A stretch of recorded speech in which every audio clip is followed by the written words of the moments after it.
দর্শক, আজকের ভিডিওতে আমি আপনাদেরকে ঝিনুক দিয়ে তৈরি করা দারুণ কিছু জিনিসপত্র দেখাবো, যেগুলো দেখলে আপনারা একদমই অবাক হয়ে যাবেন। তাই এই ভিডিওটি না টেনে পুরোপুরি দেখতে থাকুন। দেখুন, এগুলো ঝিনুকের খোসা, আর এই খোসা দিয়ে তৈরি করা হয়েছে ভাত তরকারি তোলা যে ট্রেগুলো, সেগুলো বেশ চমৎকার লাগছে। এই ঝিনুকের তৈরি ডিশগুলো দারুণ, কিন্তু অনেকে ভাবতে পারে এত বড় বড় ঝিনুক কিভাবে হয়। হ্যাঁ হয়, সেটাও আমি আপনাদেরকে দেখাবো, পুরোপুরি ভিডিওটা দেখতে থাকুন। তো ভাত তরকারি তোলা যে ডিশটা দেখলেন সেটা তৈরি করেছে। তারপরে এখানে বিভিন্ন ডিজাইনের চামিচ দেখা যাচ্ছে, স্পুনগুলো দেখুন, এক একটার এক এক রকম ডিজাইন, দেখতে কি চমৎকার লাগছে।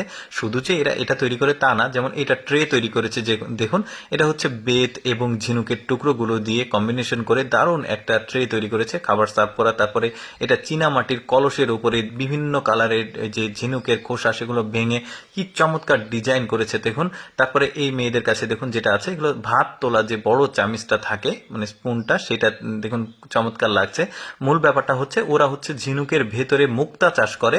তারপরে মুক্তাগুলো ঝিনুক থেকে বের করা হয়ে গেলে এই মানে খোসাগুলো ওরা কিন্তু ফেলে দেয় না, ওরা এই ধরনের সুন্দর সুন্দর জিনিসপত্র তৈরি করে। দেখতে পাচ্ছেন এটা যে টিস্যু হোল্ডার, দারুণ লাগছে দেখতে। তারপরে এই মেয়েদের কাছে কি আছে দেখুন, মানে ওরা কিন্তু এই কাজের সঙ্গে নিয়োজিত থাকে। এটাও বেশ চমৎকার একটা ট্রে দেখা যাচ্ছে।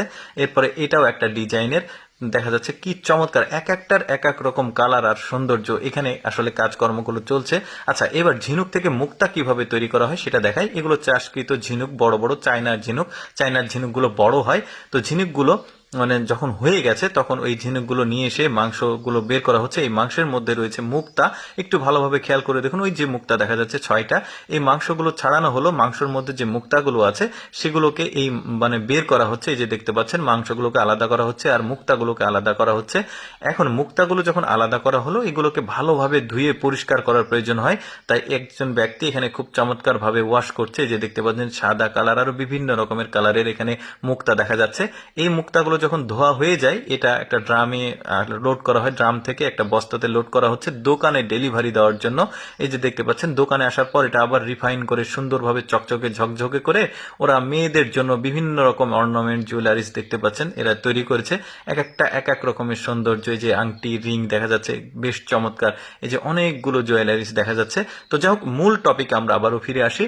এই যে দেখতে পাচ্ছেন, ঝিনুক থেকে মুক্তা বের করার পর যে খোসাটা থাকে, ওরা ওরা এই ধরনের বিভিন্ন রকমের সুন্দর সুন্দর জিনিসপত্র, এই যে ট্রে দেখতে পাচ্ছেন, এটা ভাত তরকারি তোলা সার্ভ করা, বেশ চমৎকার। স্পুন দেখতে পাচ্ছেন। আমার কাছে কিন্তু এই ট্রেগুলো সবচাইতে বেশি ভালো লেগেছে, আর স্পুনগুলো মানে খুবই চমৎকার।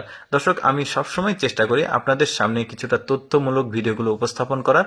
এইরকম ভিডিও প্রতিদিন দেখতে আমাদের লেটস গো ফেসবুক পেজটি ফলো রাখতে পারেন। আর আজকের এই ভিডিওটি কেমন লাগলো অবশ্যই কমেন্ট করে জানাবেন। ধন্যবাদ সবাইকে।